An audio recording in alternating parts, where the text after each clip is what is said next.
When Brendan Shanahan says, take less to stay together, when it comes to William Nylander, we'll get to Marner, we'll get to Matthews later. What does take less mean? Like, if he's directing that at William Nylander, I'm sure he has a number in his head for what take less means for William Nylander. What's that number? Well, that's what maybe surprised me a little bit. I'm thinking, we said here probably a week ago, Nick and I had a conversation, where does he come in at, 6'5", 6'8"?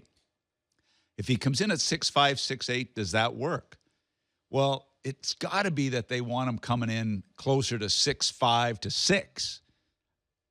So that's you're saving yourself $800,000 from our number. Mm-hmm. I guess it's got to be in the 6 to 6'5" where they want him to come in at, but maybe I don't know. Maybe they're in the high fives. Does that make it work, Brian? Is that coming in at less?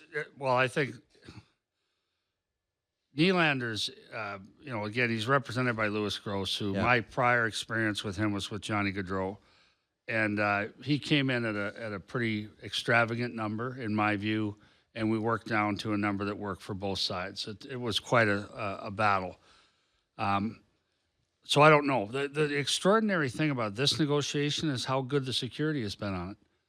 Like, you haven't heard leaked numbers from either side. That's really unusual, and that's admirable. What did Gaudreau get?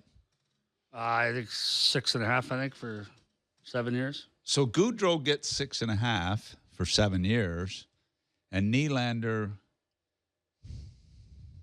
6.75. 6.75. And so. Well, who would you rather have? It's not close for me. Which one? It's Gaudreau. Yeah. God, you got Pasternak at 6'6". Yeah. You got Gaudreau at 6'7". How do you pay this guy any more than that? I think so. I got to believe the number today.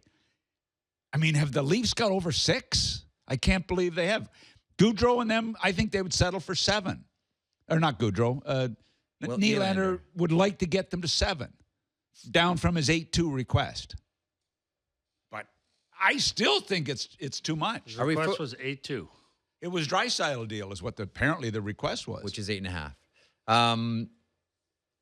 Your experience with Louis Gross and Johnny Gaudreau, how much can you read into the situation now with the other variable in all of this, as has been pointed out, I think in a couple of different places? This isn't a situation where a player comes from a middle-class family.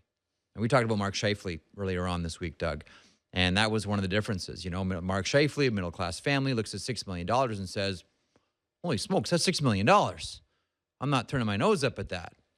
William Nylander's in a different situation. His father, Michael, made money. He comes from a family that has money. So I'm not saying that $6 million is greeted with a shrug, but it's not the oh, wow factor when that number's in front of you. Is that a factor in all of this? I would say no, only because I think everyone wants to get paid.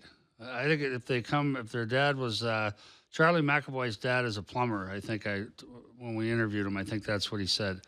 I think Charlie McAvoy wants to get paid, just like I think guys from wealthy families want to get paid. And as I've said many times, my belief is I have no problem with players wanting to get paid. I never have. I never resented it as a GM. People buy tickets to watch the players. So I have no problem with William Nylander holding out. I don't see where it goes well for him. I don't see what additional leverage it buys him. I think all it means is he misses camp, misses some games, and has a tough year as a result. And so I don't see where it goes from here. You know what I get a kick out of this whole thing is we're talking about making this work for the Toronto Maple Leafs. When's the last playoff round this team won? It's not. We're sounding like we're talking about the Boston Celtics in the '60s that have won 5, and we're trying to fit this championship group together, or the Chicago Blackhawks who won 3 Stanley Cups, and we're trying to keep the group together. We're doing this, and they haven't won a playoff round since I don't know when.